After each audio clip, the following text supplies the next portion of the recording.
ఓం శ్రీ వారాహీదేవ్యై నమః. నమస్తే, నేను Sreeja, tarot card reader, crystal healer and Lama Fera therapist. ముందుగా అందరికీ వారాహి నవరాత్రుల శుభాకాంక్షలు. వారాహి మాత అనుగ్రహం మీ అందరి మీద ఉండాలని చెప్పి మనస్ఫూర్తిగా కోరుకుంటూ, ఈ వీడియోస్లో ద్వాదశ రాశులకి సంబంధించిన అన్ని రాశులకి ఎలా ఉండబోతుందో టారో కార్డ్ ప్రెడిక్షన్స్ ద్వారా తెలుసుకుందాం. అలాగే చాలామందికి తెలిసిందే, మనం యానిమల్స్ గురించి చాలా పోరాటం చేస్తున్నాము. ఏవైతే ఫిజికల్ అబ్యూస్కి గురవుతున్నాయో అలాగే మెంటల్ అబ్యూస్కి, అంటే ఏ కారణం లేకుండా, ఫర్ ఎగ్జాంపుల్ నేను చిన్న ఉదాహరణకు ఒక విషయం చెప్తాను. రీసెంట్గా నాకు కుదిరినప్పుడల్లా కూడా, ప్రతిరోజు నాకు కుదరకపోవచ్చు మీలాగానే, నాకు కుదిరినప్పుడల్లా వారంలో కనీసం ఒక 4-5 సార్లు నేను స్ట్రీట్ డాగ్స్కి అన్నం పెట్టడానికి అని చెప్పి నేను వెళ్తూ ఉంటాను. వెళ్ళినప్పుడు నేను బాగా అబ్జర్వ్ చేసింది ఏంటంటే, జనరల్గా ఫుడ్ అనేటప్పటికీ చాలా ఉత్సాహవంతంగా ముందుకు వస్తూ ఉంటాయి, కానీ చాలా కుక్కలు భయపడుతున్నాయి. అంటే ఆ కళ్ళల్లో ఎంత భయం కనిపిస్తుందంటే, దగ్గరకు వస్తే మనం ఏదన్నా చేసేస్తామేమో అన్నంత భయం. అంటే అంతకు ముందే అవి శారీరకంగా, మానసికంగా ఇలాంటి భయానికి లోనయ్యేలాగా ఎంతమంది వాటి మీద దాడి చేసి ఉంటారో దయచేసి గమనించండి. దాడులు ఎక్కడైనా జరుగుతుంటే మీ ఫోన్లో షూట్ చేసి సోషల్ మీడియాలో పెట్టడం కాకుండా, కనీస ధర్మం అని గుర్తించి మీరు అడ్డుపడే ప్రయత్నం చేసి వాటిని రక్షించండి. అలాగే జంతు బలి, గోవధ కావచ్చు. ఈ మధ్యకాలంలో కూడా గోవుల్ని చాలా హింసిస్తున్నారు. గోవధ కూడా చాలా జరుగుతూ ఉంది ఈ మధ్యకాలంలో. గోవధ అనేది జరగకుండా, ఎక్కడైనా జరుగుతుంటే, అన్యాయంగా జరుగుతుంటే ఖచ్చితంగా గోవధ అనేది అన్యాయమే. జరుగుతున్నప్పుడు మీ వంతుగా సనాతన ధర్మానికి సంబంధించిన పౌరులుగా, భారతీయులుగా మనందరి బాధ్యత కాబట్టి, గోవధ ఎక్కడైనా జరుగుతుంటే అడ్డుపడండి, ఆపండి, నిలదీసి అడగండి. అలాగే జంతు బలి, శంకరాచార్యులు వారు అమ్మవార్లకి సంబంధించి కుంకుమ పూజని, అంటే రక్తవర్ణంలో ఉండే కుంకుమ పూజని అమ్మవారికి అందించారు. కుంకుమ పూజ ద్వారా కూడా మనం అమ్మవారిని ప్రసన్నం చేసుకోవచ్చు. కాబట్టి జంతు బలి దయచేసి అందరూ ఆపాలని మనస్ఫూర్తిగా కోరుకుంటున్నాము.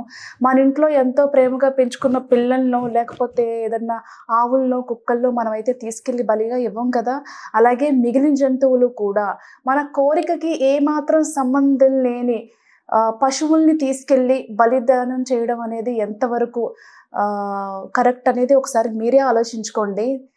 బలిదానం అంటే మన కోరికతో ఎలాంటి సంబంధం లేని జంతువుల్ని తీసుకెళ్ళి అక్కడ బలి ఇవ్వడం అనేది, సంబంధం ఉన్నా లేకపోయినా మన స్వార్థపూరితమైన కోరికల్ని, పశువుల్ని బలిగా ఇస్తామని మొక్కడం దయచేసి ఆపండి. దానికి బదులుగా పేదవాళ్ళకి సాయం చేస్తామనో, లేకపోతే ఎవరికైనా చదువుకోవడానికో, పెళ్ళిళ్ళకో సాయం చేస్తామనో చెప్పి అమ్మవారి పేరు మీదుగా అలాంటి మంచి పనులు చేస్తామని చెప్పేసి మొక్కుకోండి.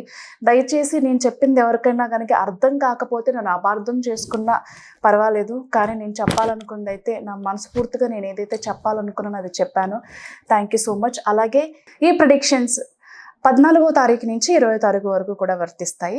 మకర రాశి టారో కార్డ్ ప్రెడిక్షన్స్ చూద్దాము.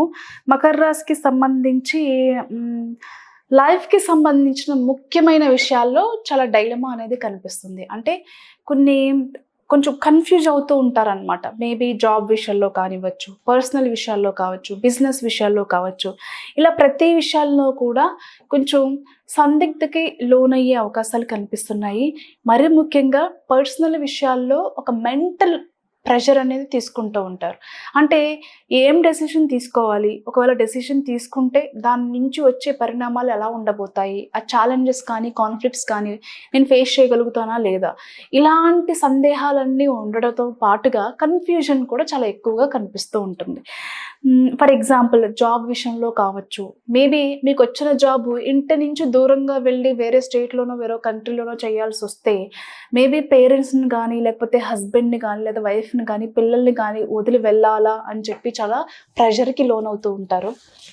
అలాగే ఏదైనా సరే ఇలాంటి విషయాల్లో కావచ్చు, లేదు మ్యారేజ్కి సంబంధించిన విషయాల్లో, అంటే పెళ్లి డిస్కషన్స్ ఏదైనా జరుగుతుంటే, ఇప్పట్లో మీకు పెళ్లి చేసుకునే ఉద్దేశం లేకపోతే అది ఇంట్లో చెప్పాలా వద్దా, ఇన్ కేస్ చెప్తే పేరెంట్స్ ఎలా తీసుకుంటారు, ఇలాంటి విషయాల్లో కావచ్చు. లేదా బిజినెస్ విషయాల్లో, ఏదైనా బిజినెస్లో కనుక మీరు స్ట్రక్ అయినట్టుగా అనిపిస్తుంటే, మీకు కంఫర్ట్గా లేనప్పుడు, మీరు రాంగ్ ఇన్వెస్ట్ చేశాను అనే ఫీలింగ్స్ మీకు కలిగినప్పుడు, దాని నుంచి బయటికి రావాలంటే ఎలా, వస్తే దాని నెక్స్ట్ స్టెప్ ఏంటి, మన డెసిషన్ని అక్కడ చెప్తే అవతలి వాళ్ళ నుంచి వచ్చే పరిణామాలు ఎలా ఉండబోతాయి, ఇలాంటి విషయాల్లో కావచ్చు.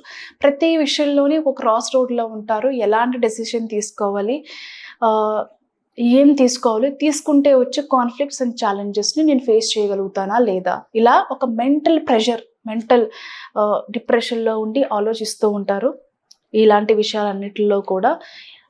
అండ్ నాకు ఏది రైట్ డెసిషన్, నేను ఏం రైట్ డెసిషన్ తీసుకుంటే మంచి జరుగుతుంది, రైట్ పాత్ ఏంటి అని చెప్పేసి కొంచెం టైం తీసుకొని ఆలోచించే ప్రయత్నం కూడా చేస్తూ ఉంటారు. అంటే క్రాస్ రోడ్ల నుంచి బయటకు వచ్చి చాలా ప్రశాంతంగా ఆలోచించి ఒక ముఖ్యమైన నిర్ణయాన్ని తొందరపాటుగా కాకుండా, టెన్షన్లో కాకుండా, స్ట్రెస్లో కాకుండా, ప్రెషర్లో కాకుండా పీస్ఫుల్ మైండ్ సెట్తోనే ఒక మంచి తరహా ఆలోచన చెయ్యాలి అని ఆలోచన చేసి బయటపడే ప్రయత్నం చేస్తూ ఉంటారు. But end of the day దాని నుంచి అయితే బయటపడతారు, మంచి డెసిషన్ తీసుకోగలుగుతారు. అలాగే ఇకపోతే వర్క్ రిలేటెడ్ విషయాలు తీసుకుంటే కనుక కొత్తగా జాబ్ ప్రయత్నాలు చేసే వాళ్ళకి బాగా కలిసొచ్చే టైం అని చెప్పచ్చు. ఈ కన్ఫ్యూజన్ లేకుండా మెడిటేషన్, యోగానో, లేకపోతే మీకు వీళ్ళు గైడెన్స్ బాగుంటుంది, వీళ్ళ దగ్గర నుంచి ఐడియాస్ తీసుకుంటే, గైడెన్స్ తీసుకుంటే బాగుంటుంది అని చెప్పేసి ఖచ్చితంగా మీకు ఎవరైతే మేలు చేయగలుగుతారో అలాంటి వాళ్ళ హెల్ప్ అయితే తీసుకోండి. ఓకే, సో కొత్తగా జాబ్ ట్రయల్స్ చేసే వాళ్ళకి ప్రయత్నాలు బాగా కలిసి వస్తాయని చెప్పచ్చు. మంచి జాబ్ అవకాశాలు వస్తాయి. అలాగే ప్రమోషన్స్ కావచ్చు, ట్రాన్స్ఫర్స్ కావచ్చు, salary increments, on site opportunities, ఇలాంటి విషయాల్లో. అలాగే ఆన్ సైట్కి సంబంధించిన వీసాలతో పాటుగా కొంతమందికి వాళ్ళకి వీసాలు ఈజీగానే వస్తాయి. ఫ్యామిలీతో సహా షిఫ్ట్ అవ్వాలి అనుకునే వాళ్ళకి ఫ్యామిలీకి సంబంధించిన వీసాలు కొంతమందికి లేట్ అవుతూ ఉంటాయి. అలాంటి వాళ్ళకు కూడా శుభవార్తలు వినే అవకాశం కనిపిస్తుంది వీసాల పరంగా. ఇలాగే బిజినెస్ చేసే వాళ్ళ సంగతి చూసుకుంటే కనుక కొత్త ప్రాజెక్ట్స్ వస్తాయి, ప్రతి విషయంలోని అనుకూలతలు కనిపిస్తున్నాయి, సేల్స్ పెరుగుతాయి, జనాకర్షణ పెంచుకోవడంలో మీరు చేసే ప్రయత్నాలు కావచ్చు, ప్రమోషన్స్ కావచ్చు, అడ్వర్టైజ్మెంట్స్ కానివ్వండి, మార్కెటింగ్ కానివ్వండి, ఏదైనా సరే బాగా కలిసి వస్తాయి అని చెప్పచ్చు. అలాగే ట్రూ రిలేషన్షిప్లో ఉన్న వాళ్ళకి మీ రిలేషన్షిప్ని నెక్స్ట్ లెవెల్లో తీసుకువెళ్ళడానికి మీరు చేసే ప్రయత్నాలు కూడా బాగా కలిసి వస్తాయి. అంటే ఏదైనా లవ్కి సంబంధించిన విషయాలు పెద్దలతో చెప్పి ఒప్పించుకోవాలి అనుకునే వాళ్ళకు కూడా మంచి టైం అని చెప్పచ్చు. ఇలాంటి విషయాల్లో కూడా మంచి నిర్ణయాలు తీసుకొని ఫ్యామిలీని అప్రోచ్ అవుతూ ఉంటారు. మంచి సక్సెస్ కూడా కనిపిస్తుంది. వర్క్ స్పేస్లో కానివ్వండి, ఎక్కడైనా సరే కొంచెం అంటే మీకు ఏదైనా ఒక సమస్య ఉంది అనుకున్నప్పుడు దీనికి తగిన పరిష్కారం ఎవరు చెప్తారు, ఎవరు రైట్ పర్సన్, దీనికి తగిన పర్సన్ ఎవరు, మంచి గైడెన్స్ ఇచ్చే పర్సన్ ఎవరు అనేది మీ లైఫ్లో ఆల్రెడీ ఎవరొకరు ఉండే ఉంటారు కదా. ఖచ్చితంగా మీకు సమస్య వచ్చినప్పుడు వాళ్ళని అప్రోచ్ అయ్యే ప్రయత్నం అయితే చేయండి. ఖచ్చితంగా మంచి జరుగుతుంది. Thank you.